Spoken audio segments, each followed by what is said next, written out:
4th for Carnoustie and District. Let's explain, my name's Arliss Ryan, I'm the chair of the Carnoustie Community Council. Just to explain why I'm sitting here to my... Anyway,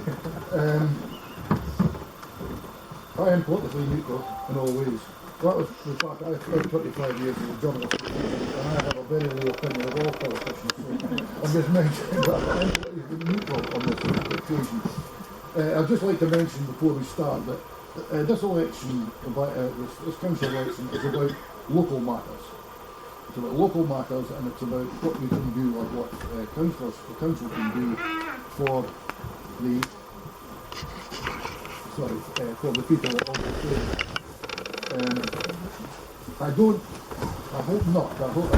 wish not to have questions on heavy political matters such as Brexit, independence, which are purely national matters, and I think that we should avoid these sort of things. I think we should be talking about the local people, the local matters, etc.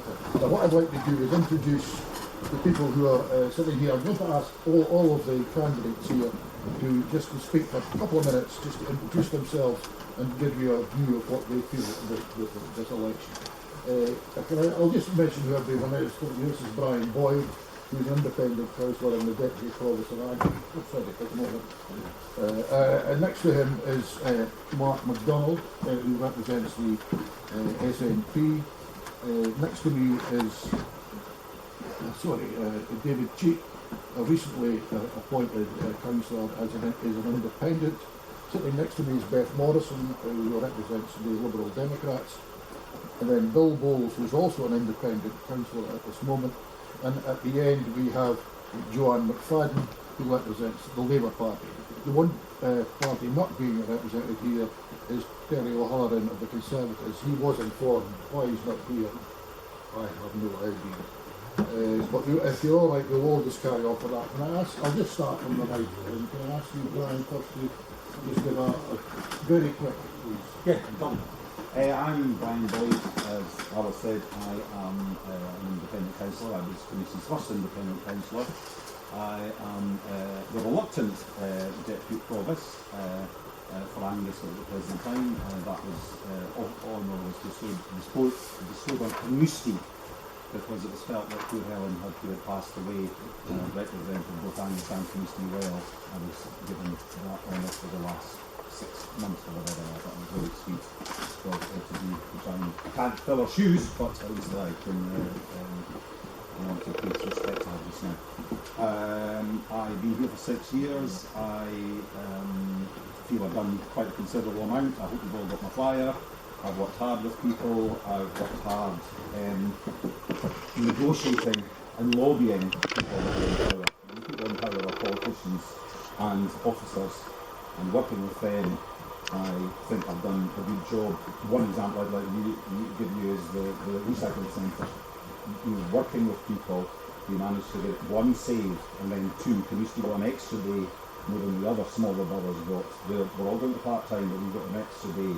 And that was with actually negotiating and bringing amendments before we have to come into the grandness of the chamber and so on. So, as I'm saying, I feel I've worked hard, and I hope we can sit and come out and hopefully next Thursday.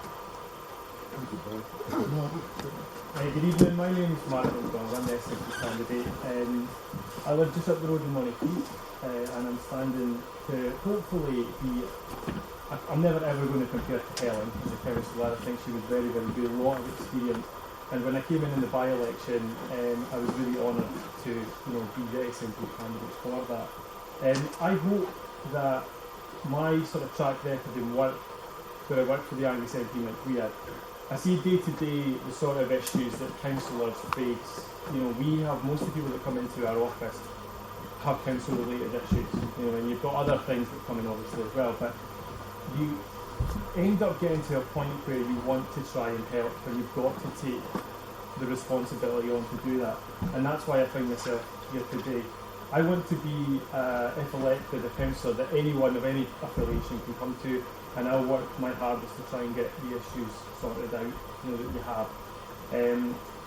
I only see the role as being someone that works for the people. It's a responsibility. But I also acknowledge that we need to promote Carnoustie and the rest of the villages, as well as Angus, because I think Angus has got so much untapped potential that we could really gather. And I think the food and drink sector is a massive opportunity that is still there to be, promoted and pushed forward. So yeah, that's just a little brief about myself. Thanks very much. Good evening everyone, David Cheape, and having spent all but a few years of my life living in Carnoustie, it wouldn't be an overstatement to say how honoured I was to be able to be elected by Carnoustie and District in the December by-election, and following the sad passing of Provost Ellen Oswald. I'm a chartered accountant with 30 years experience of business and commerce in local businesses, and but nothing prepares me for council. It's 5 months, unlike other two council at this table. I've had 5 months experience, but I've had 5 years or more, and it's been a steep learning curve. In that time, immediately elected to subcommittees of council, policy and resources, scrutiny and audit what the administration is up to.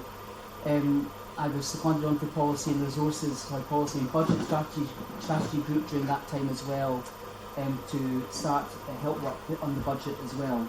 And latterly, I'm delighted that I was appointed a trustee and director of the Governance Management Committee, a body that needs cultural and strategic change, and hopefully my experience can bring about openness, governance and more accountability to it.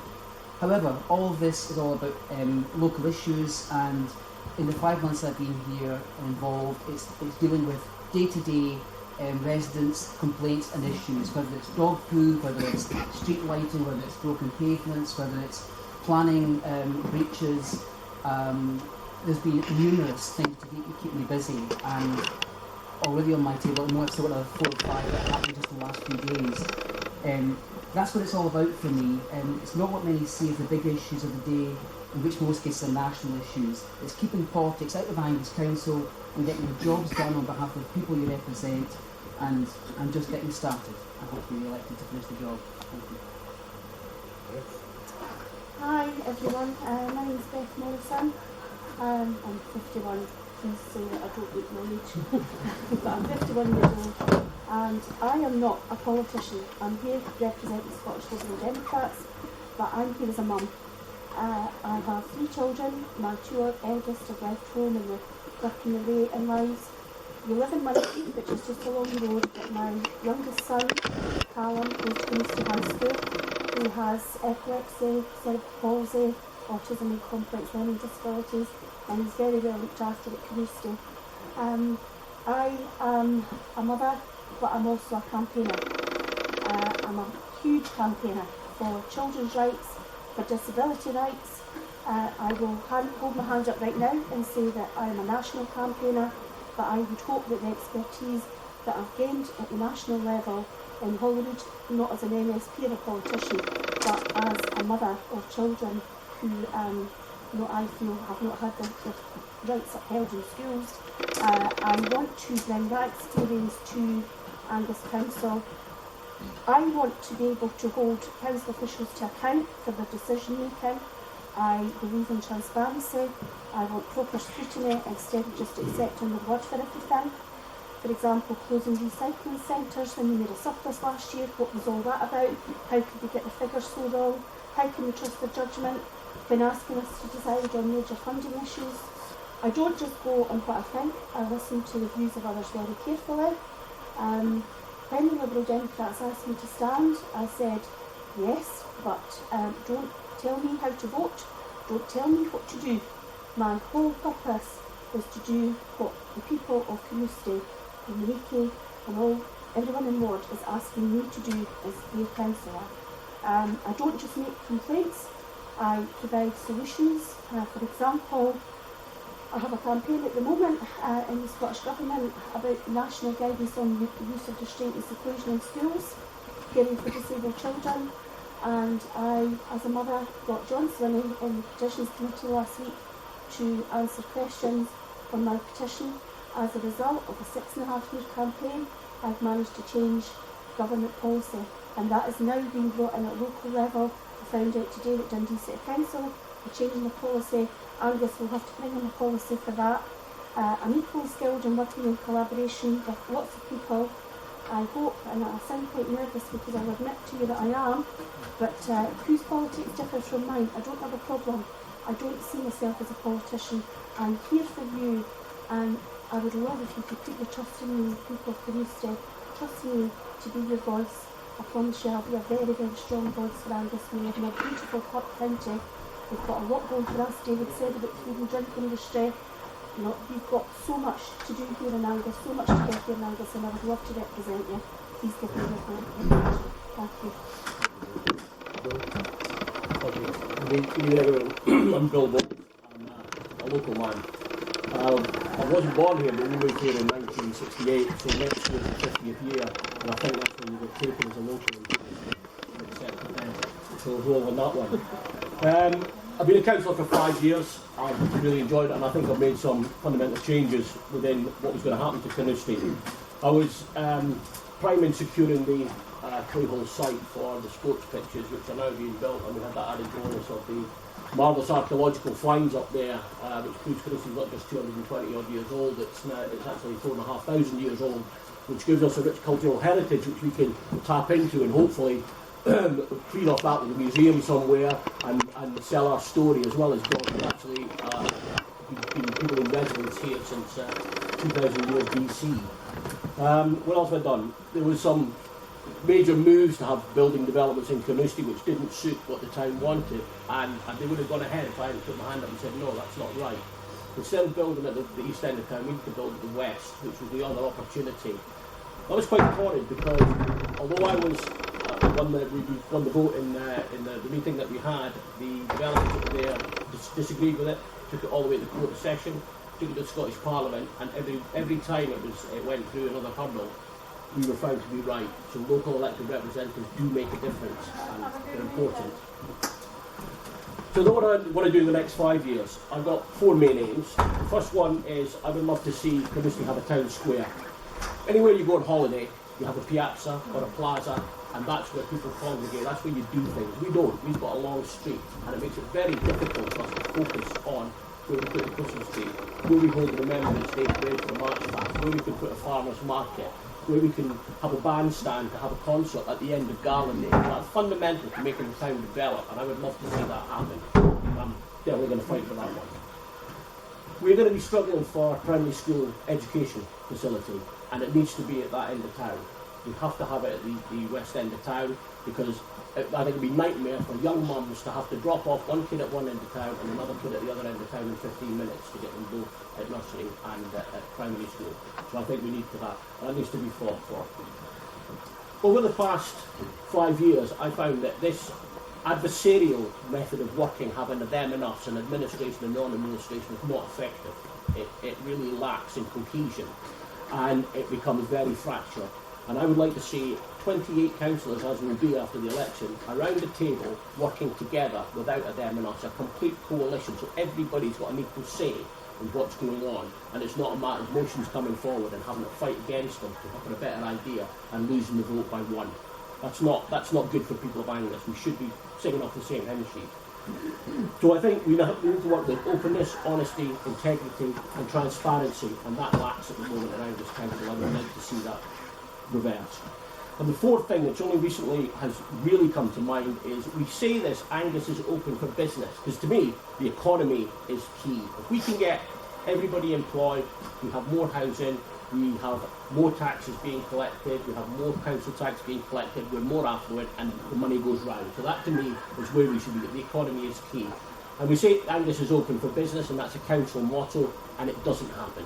I know that from recent experience where you've got to speak to licensing department, planning department, sanitation department, and they don't speak to each other. So what we need to set up, which I'm trying to do, is a liaison officer for business. So the business has one point of contact in Angus Council, who then has keys into the various bodies and departments that they need to, in order to make development and business development as smooth as possible. That's me. Hi, good evening everyone. Joanne McFadden. I'm originally from Glasgow, but my family have lived in Carnoustie and now East Haven for over 20 years. This is where my children were born and grew up.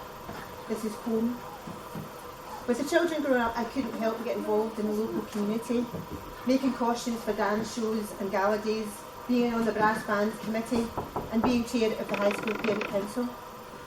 As my family grew, I began to get involved in other community initiatives and not being afraid to get stuck in and get my hands dirty.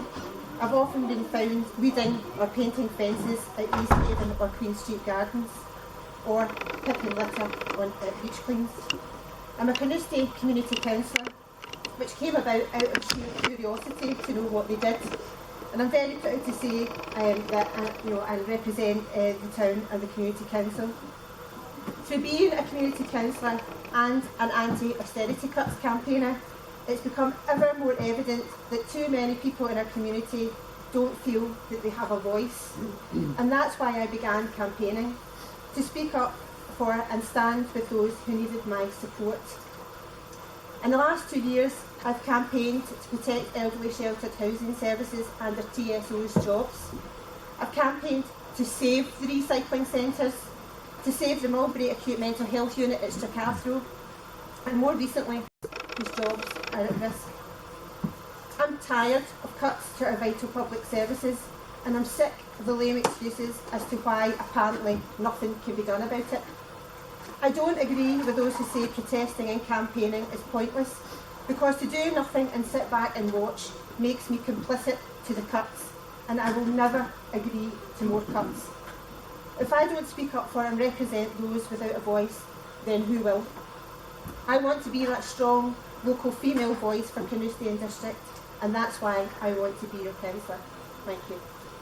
Thank you, Joanne. You've heard from all the councillors, all the candidates, and now what I'd like to do is just open the meeting for questions. I don't have any written questions, so I'll just, if someone puts a hand up to ask a question, and if you wish it to be directed to all of the panel, or whether they want it directed to one particular person, can you do that? Yes, thank you. You just said about main road housing on the street. That doctor, that been waiting over 3 weeks for an appointment. If we get more houses, how long is it going to take to get an appointment? It's shocking as to what ever had attention from. Okay, you're absolutely right. And up until recently, the health service were not a statutory consultee for housing development, which I found amazing. I'm on the Development Standards Committee, and I've had that changed. So now, if there's any building, when we're in a bad situation, money can go us. I'll show you that. Any housing developments must get an input from the local health board and the care centre. It could be that in the future we ask for a contribution from House Bill to the health board in order to, under Section 57 agreement. At the moment, we ask for money to pay for private and secondary education. We have to chip in for that for any new houses that are built in Carnoustie and Morrison. So in the future, we might be asking for the same thing in order to, say, build another wing on the health centre in order to alleviate that problem. But it's flagged up and we're aware of it. It comes back to that really. I think that's a central part of my flyer that's gone out really, is that yes, more housing is needed for young people, social housing more than anything else in Carnoustie and round about. But it has to go hand in hand with investment in education and in health service and access to health service first and foremost. As Bill said, the important thing is if we're developing houses, then we need contributions towards extensions to schools and facilities in the health service. And it doesn't stop at just the development, because maybe if you listened to the first time I heard this, there's lots of get-outs for them. If it's a single bedroom house, the developer pays nothing towards it. If it's social housing, they pay nothing towards it. What we start looking at is the rich landowners actually as well, who are actually grabbing the land, selling the land off to the developers and paying nothing to the plot at all. So it's not just down to developers to put something in. I think we should be going back to the landowners and saying, you're going to sell your land for housing and other facilities, you put something into the pot as well, and it better be something sizable enough to actually make the difference to the health service and the schools, because if we're going to add 400 houses or whatever along the west end of town, think of the extra people that is coming into and available to the town, and the pressure that's going to put on health, on the local GP surgeries, on the schools, on nursery places and dental surgeries. So it's going to be, if I haven't done at all, it has to be sizable contributions to forward. Any other thoughts by anybody else on that? At the moment, I think I've raised this in the community council meetings when we talk about planning permission, and I have said from the moment I joined the community council, what are we doing about building more houses, and again more socially rented housing, because across Scotland, I don't know if you know, there are 150,000 people on council housing waiting lists. It's one of those things, more than 6,000 children are living in temporary accommodation. That's actually a scandal. But there's a fine balance, as the other guys have said. It's about making sure that we have the local community services to support building these more houses. And I'm not talking about just affordable housing, like the buzzword is. We're building, the developers say, we're going to build such and such a percentage of affordable. Affordable to whom? They have to be, either, what do you call them, housing association type of houses, or good old-fashioned council houses. What happened to them? So I think it's about, you're right, you can't get an appointment with the doctor, but that's as much about cuts to healthcare, and the fact that we're not training enough doctors or nurses, and we're not retaining them in Scotland either. So there's a double-barreled thing. If you speak to the doctors in the community, the health centre, they'll tell you that the challenge is they get a lot of young locums coming in, they train, and then they go away again. So it's about how do we keep these people here, but how do we train more homegrown doctors that are going to want to practice in Scotland and not disappear and go off somewhere else around the world. But you're right, more housing is needed, but we need to provide the services to provide for the people moving in. Sir, yes, sir. Many of the candidates tell me the difference between the price of agricultural land and the price of land zoned for housing. Because it comes down to the council who help with all these make landowners make money. And where they draw a line in this town. One side of the line is development, the other side is agricultural land. So David said, they make a lot of money. What happens in that process, for those of you who've been on the council in particular, that it isn't clocked up, that here's somebody going to make a fortune out of a line being redrawn? What's the process? It seems to have been an area where the council seems to have been behind in that. Bill was right to say that, there's, at the present time, there's an allowance for schooling, but there's nothing in the, was it section 57 you mentioned, Bill? Yeah. That would do something towards the health service as such as well. So I think it's something that we need to be looking at as we move forward, and ensure that we are getting the best value for the towns. And as David says, people are not making vast amounts of money from the move from agricultural to either residential or from agricultural to residential, and or of course business parks. That's the other one that's in the equation as well. Is that this is why there was this big fight, because they had business park and housing at one end and business park and housing at the other end. You're not talking about transparency. Absolutely right. Much You're absolutely right. It's like a transparency. How do we as a community get to find out who's making all this money with it, so why we're not getting any benefit at all? No, that's a question. On that particular one, who makes evaluation, Brian? Is it a national, is it the Hollywood makes the evaluation, or their group make evaluation of land, or is it the local valuation? Again, it's back down to transparency, that will be between the property developer and the farmer.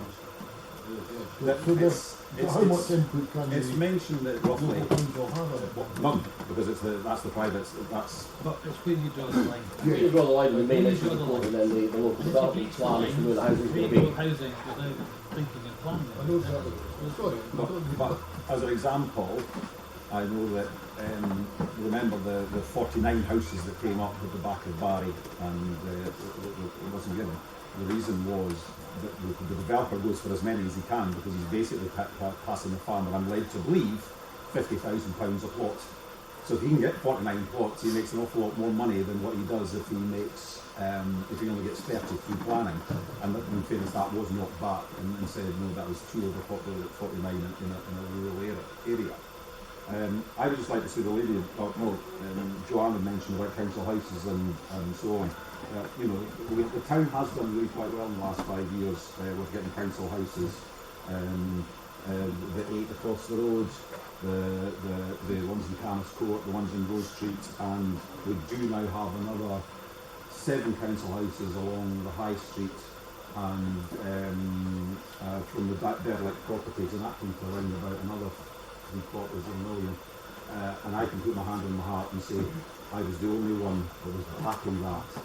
There was no other councillor on this thing. The other one, as I'm saying, the report way back in December 2014, an amendment came forward from Councillor Bowles, seconded by Councillor Fairweather, actually saying that earlier on in February that the report being fundamentally flawed, and then 4 people backed him, and surprisingly enough 3 of them were Councillor Bowles, Fairweather and Miles, and they're the 3 councillors that keep on talking all the time about amendments, proposals, and the whole council taking so much time to get things through. Well, in order to defend myself there slightly, if I may. These 3 people are the ones that keep on bringing the motions and amendments and causing the fractures within Angus Council and not getting us to move forward.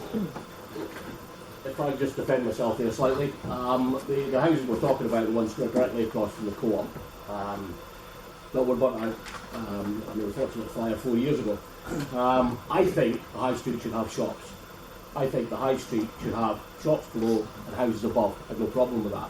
And that's what the proposal that we had is to have a large shop underneath where you could put an M&Co, a semi-chem, something like that in there. That's what was rejected. That's why you have 4 flats in the High Street, the prime area, right across the road from the co-op. That's where we're trying to develop the High Street, make the economy more better for all the shopkeepers in there, and I can't see it if you're reducing the size of your High Street. That's the reason I put it. Well, we're still sitting with countless shops 4 years down the line empty in this High Street. The same report of empty the report also said at the same time that I had to declare an interest. 3 times I had to declare an interest. Councillor Boyd intimated in relation to an item a similar declaration was made on 3 previous occasions because I spoke out to the man that had the burnt out shop, and he approached me and said, would I like to buy them privately? And I said, no, I have morals and I want them to be council houses for the people like this. And that declaration, we're all going round an elephant in the thing here. We all know that this burnt out shop was Councillor Bowles. I think we can perhaps cease that discussion at all. I know the recent call between Councillor Bowles and Councillor Boyd. So the lesson is get in before Brian and Bill. The point on social housing, I think we're all in agreement that we need more, and going back to the point about the doctor surgery, we knocked on hundreds and hundreds of doors between the by-election and this election, and that's one of the things that comes up the most. So it's something I've fed back to the MSP to try and look at options we've got. I mean, I know they do a power of work in the GP practice, but there are still issues there. I mean, nationally, the S&P are looking at building 50,000 new houses in Scotland by 2021, and 35,000 of those, I think, are earmarked for social down. So trying to address the issue, but it's one of those things. Social housing is being needed in all the time that I've been where I am working, and that's about 9 years. And that list just keeps, so we need to try and sort of work to that. Sorry, one more thing about the health centre. The health centre, actually, the physicality of the health centre is fine. How many people have been upstairs?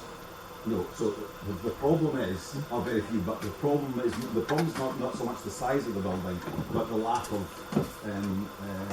people, of doctors, of nurses. You know, I know them because I get my blood taken at 8 o'clock in the morning and they're still there at 6 o'clock at night. And a lot of hard-working people in our health service, and that is more the problem, is the resource rather than the actual building. They're needing more doctors, and they're going to be needing more as we move forward. One of the doctors came along to the community council meetings, and as we were saying, we've got about 70% of them all retiring in the next 5 years, so there's going to be a more problem. But it's then it's up to the Scottish Government to try and make sure that they fund the actual health service at the point that the GP service is better. That's my feeling on it. Gentleman who asked the question, Beth, you'd like to... Yes, because I did ask, I did say, I'm very aware that one of the first things that you said at the start of your question was, how do we provide scrutiny to the council? And I don't know if anybody here is aware, I'm a bit of an avid watcher, I'm afraid, of parliamentary TV at Scottish Government. And you can go in via the internet, you can log in, and you can watch the live proceedings. It's all archived on video, so all the different chambers, all the committees that meet, and you can actually watch it on video. Why can't we have that in Angus Council, when the councillors are in the chambers debating what they're debating and voting what is making a difference to you guys in Angus? I am afraid I'm up for that. I don't know what you all think, but I think that's big scrutiny to the council. That's the first protocol. You can do it, yeah, there's no reason you can do it. Well, why? We should do it. We should do it. And I think that would help. I think the behaviour in Parliament improved once they started filming Parliament. Can I just say one thing, is in the words of the thing, if you go out in the woods today, you might get a big surprise. Remember that one? If you go to the council, you might get a big surprise, believe me. I'm amazed in the time that I've been there that how cut and drawn matters are at council. Council should be about debating and open debate and issues. And there's all these, and one thing I would fight for when I go, if I get back in, is to cut away all these briefings they have and pre-meetings. So when you come to the actual official meeting, it's done and dusted within 5 minutes. And you've got these council meetings and some committee meetings of council are public meetings. You can go along to them all. Not everybody can even No, appreciate it. I'm not advocating, I'm not saying that. I'm just saying, well, even more so if you came along and you found a meeting was over in 5 minutes, they're all being discussed by the administration. Yeah. Believe me, one of the changes I would like to make is getting rid of all these pre-meetings and opening the council to proper debate so that everything isn't done and dusted beforehand and it looks like a stitch-up and people are actually... I'll tell you one thing, the last Policy and Resources Committee I sat at was over in 90 seconds, chaired by the leader of the council, Ian Ball. It was an utter disgrace. This was actually brought by Audit Scotland. Audit Scotland had a meeting with the Chief Exec and the head of the council and the head of and the convener of scrutiny and audit, because that's what it means, audit. And I have, because of ill health, I was honoured with becoming convener of scrutiny and audit. The exact same things that we were talking about. So I think there will be a change, David, in the next 5 years that will move to a more open and transparent thing. But no, over the next 5 years. No, sorry, it can't open overnight. But what I'm saying is, Audit Scotland, that's the major criticism that they had, was this. This here. So I would think a new administration will have to take on board what Audit Scotland have come in and criticised them for. Yeah. This gentleman's been waiting for ages to speak. Okay, coming tonight and listening to each of the councillors saying who they are and what they want to represent. Now this morning in the newspaper, there's two councillors from the same party slightly muddy each other, you know, and also, you know, there's three from that party. There's no party. There's no party. Three from independent. Okay, I read in the national newspaper, there's two current independent councillors have stated they will help us form an administration with the largest party following this election. This is likely to be the SNP now, yes? So I want to know which two councillors here say that. I didn't. I'm Scottish Labour. There is no chance in hell of me. You were independent already. You were That's fake news or real news? It was in the National That's for why I 3 put years. it in. They never give you the names. Okay, I'd like to ask a question if I may. This is for the persons who are councillors, the prospective councillors you're invited to. It must be obvious from the questions that have been put up already that people who can't be in the area are not satisfied. In fact, they're dissatisfied with the status. For no particular reason, to start with Brian and work this way. Brian, what investment have you made What investment?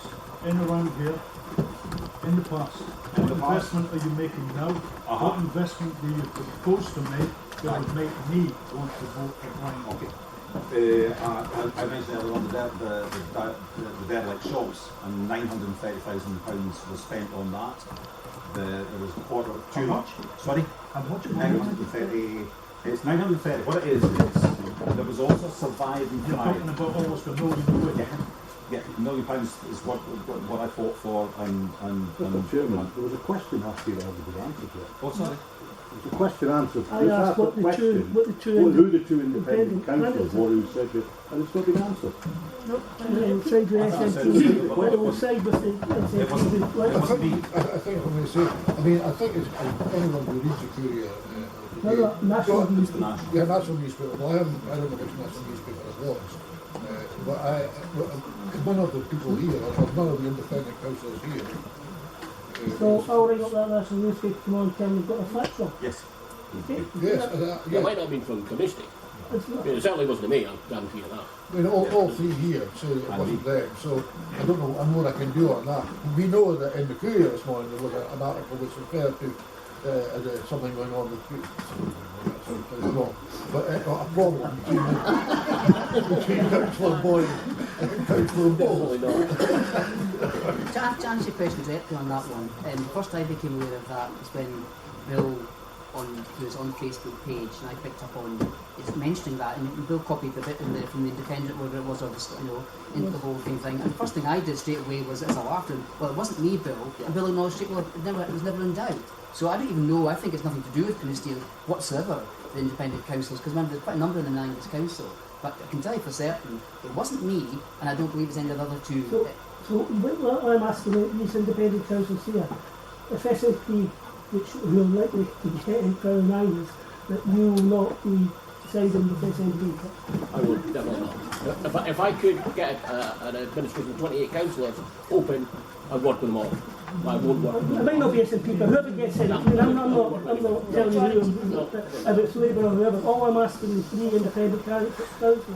Will you side with You're asking if they will go into a coalition with some kind of Absolutely. all three say no. Absolutely not. But every issue, sorry, to make clear on this, I went into the last election as an independent councillor, purely independent, no matter what other people might think about me, they don't know me.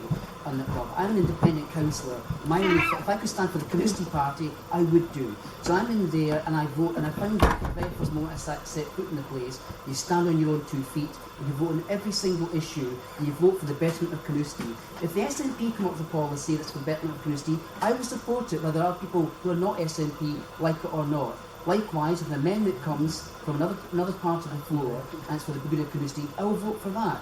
So, and I also take account of the officials of Angus Council, the employees there who know an awful lot more. I take their advice of it, and that would be foolish not to. So, sorry, I can just say independent 100%. Sorry, can I just put you, what did you say? Did you say you would work with anybody but the SNP? No, I work with everybody, not just the SNP. I said I won't work with the SNP, I won't work with the Conservative Party. Right. I wouldn't work with a coalition. I would like a 28-part team coalition, not just one side. I'm independent. It's either everybody or I'm on my own. And the same way as David said. Yeah, answer that same question. What David's point is, if it's good for Carnoustie, he'll go with it. Is that the same for all the independent and non-independent? I think it's the same for everybody. Candidate. Yeah, it's exactly the same. I mean, I was about to say, I think part of the issue, and one of the things I wanted to change as well, exactly what Beth said. I've been to a number of these council meetings where they discussed the sheltered housing services cuts, where they discussed the recycling centres, and we've gone in there, and some of the councillors, councillors have had a chance to stand up and say, this is terrible, blah, blah, blah. But it's like words into the ether, because the decision's been made, and it's like, oh, well, yeah, we're all going, The other yeah, two that's candidates then, you know, So, is there party lines to be followed? You know, is there a You whip mean they going would have on? to follow the Lib Dem policy? I know, if a matter comes up and it's a Carnoustie matter, No, is there a party line that, you Not for me, I'm afraid And for not. the And I gentleman from told the them that SNP. when I stood, that I wouldn't be told what to do. I'm an SNP candidate, so what would happen is you would go into discussion with the group and The make group as in? the SNP group that was formed, because to go from what Councillor or Bill was saying, the last time that there was a sort of group that was formed of all the parties, and the alliance group that formed the administration, some folk are very critical of the SNP administration now, but compared to the alliance administration, it was an absolute shambles. The SNP group, if we formed the largest groups, you would go in and make your case for Carnoustie, and I would be doing my utmost to sell the Carnoustie idea. But ultimately, we would have to follow the group decision. But that's the whole point of the party side of it. So I see on Brian's and David's leaflets, they mention about being independent councillors and how, you know, this idea that you get what you want because you're an independent isn't necessarily true. You need to have that collective in order to force things through and get things through.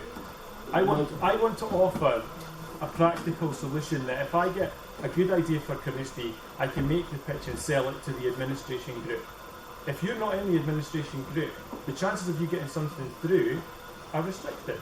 So that's what I've got to deal with as a party candidate. But the likelihood is that we will form a coherent group that will be able to work and look at not just Carnoustie but Angus as a whole as well. Because ultimately, if Angus succeeds, all the towns and all the areas of the town succeed. So I think it's just a different sort of way of looking at it. But I certainly would be looking to promote Carnoustie as hard as I could in these discussions. I don't think that it works.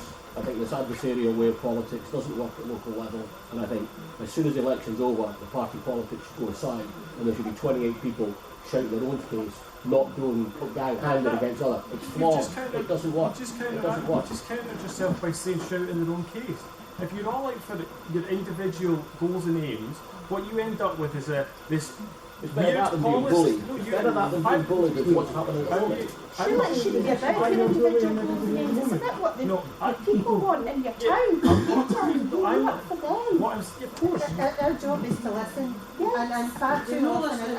I was making a point. What I'm trying to say is that if you go into the council group and you're making your claim, so you're wanting your square in Carnoustie, Bill, you're wanting your square in Carnoustie, but if nobody else thinks that's a good idea, it doesn't happen. It doesn't happen. But then Now, we've scuppered. if you guys as the public form a campaign, get it going, convince them, it could happen. But if you have the group there and you form the group and you've got the administration, these things have a chance of getting through. You're right, it is about listening to people. Of course it is. That's what I said in my opening speech, in my opening presentation. But if I'm representing a party, we've also got to look at the Angus side of things as well, and it all works in the same thing. I'll be pushing hard for Carnoustie, that's for sure. And if we're forming an administration, I'll be promoting Carnoustie as best I can. However, you know, if you've got independents, they've got to come and go for deals, or they've got to work together and form an alliance administration. I don't think the alliance administration works. As best as your morals are, Mark, and all that, and brilliant, you'd be going to those morals, say best for Carnoustie, you'll be squashed by the SNP in Angus, believe me, because it's a block group, it's a block vote, and when we stand up in council, and the chance we get to debate things, we haven't heard anything from them because it's a party line. It's a party line. Yeah. And Well, listen, I think we came here to listen to the individuals' if views. the SNP candidates that are going to be elected in this to the council, if they will actually stand up to the cuts of the Scottish Government and need to have council budgets, because I'm sick to the back teeth of it. You can't sit there and tell me that what you're going to do in Carnoustie or across Angus, and it's your government in the Scottish Parliament that are making the cuts, £500 million worth of I cuts thought it last was year. the Tory government that were making There's not been any cuts to the Scottish. Labour Party. No, I'm sorry, that's a myth. It hasn't. in real terms it has not been cut, your block grant has not. And without the block grant, Scotland would have a £15 billion deficit. Bollocks. Oh, absolutely not.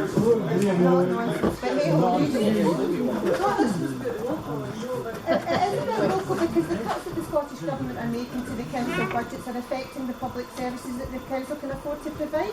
There's been a £500 million What are they cut doing to with the the council money that budget. they're not providing then? You think they're pocketing it? No, they're not. They've got a limited amount of money.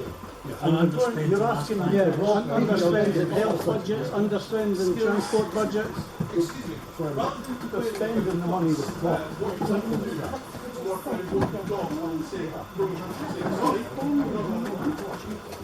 I think we're moving, we're moving more into the national politics. I don't know what I get through. Mr. Chairman, I'd like to answer. I have to get What the are you answer going to to do your to change the status quo, Brian Boyd? We have to get the answer to your question. Can I just say something for a moment? Yes. It didn't take very long to get into the ubiquitous SNP band. I thought you were all promising to work together. You're just blowing your cover. You're just giving yourself away.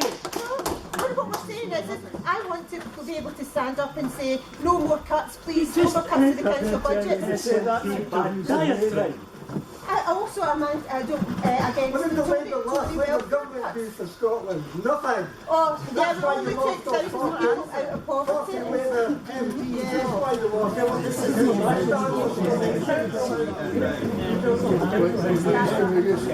Comment down, please. We'll get back to you. The question we asked about 10 minutes ago. And go along. Guys and girls, this was supposed to be about local politics. What are you going to do to change the status quo that people here are obviously dissatisfied? And you said by ways of investment. Alice, can I change the subject completely? No, you can't. On Saturday, I went electioneering with Bill, and I met Brian and Mark and David on the High Street. Yes. And we were amazed at how few people were actually on the High Street Saturday, 10:30. It was absolutely disgraceful, in fact. How the local shops are coping, I just don't know, but I don't think very well. I think that's one of the questions I would hope the next What I'd like to know is how there is a thing in the offing called the Carnoustie bid. Yeah. How would the candidates feel this would help improve the situation in Carnoustie? Hopefully they'll answer that. It's an earlier question, Mr. Chairman, if we may, please. Of course.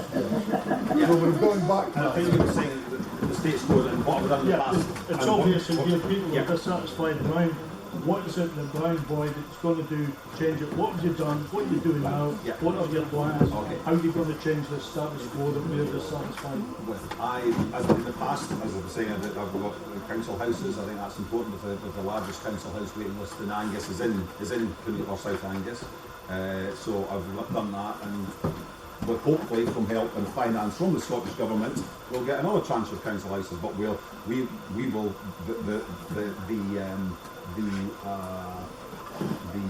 that will be for the council officers to lobby to get more money for that. The council officers are lobbying for money towards nursery at the west end of the town. It's me that worked on that via the capital. Bill will agree with that. It was me that got that. It's still below the line, but that'll be my job to make sure after the election it's above the line and that we get a proper nursery school at for the nursery ages, because of course the Scottish Government are bringing forward far more nursery more hours for nursery places. So that's what I'll also be doing. Money is tight. Money is certainly tight. You know that, Brian. You can't get everything you want because you can't. The budget is there. That's it. Make money the is best tight. of it. And what I would like to ask you on the housing is, I hear, but I do not have any positive proof. Is it Carnoustie people that are going into these council houses in Carnoustie, or are they coming from elsewhere? Are you Carnoustie people? Sorry? All right, so there. So there's one in the High Street's got. So it's back to what. This is my point.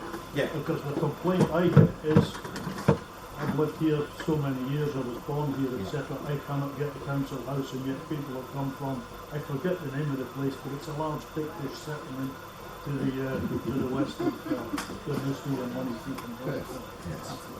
there is a point system, and that point system is for people, not just Angus. We can't be, you know, David said it would like to be the Carnoustie Independent Party. I'd love it to be that way, but we can't be cocooned. Unfortunately, I feel as fortunate. I'm Carnoustie, love Carnoustie. You know, that, I feel that's why I managed to try and get so many council houses, because I feel the next generation down weren't getting the chance to get that, and we've seen it. But there is a point system. It can be on the way.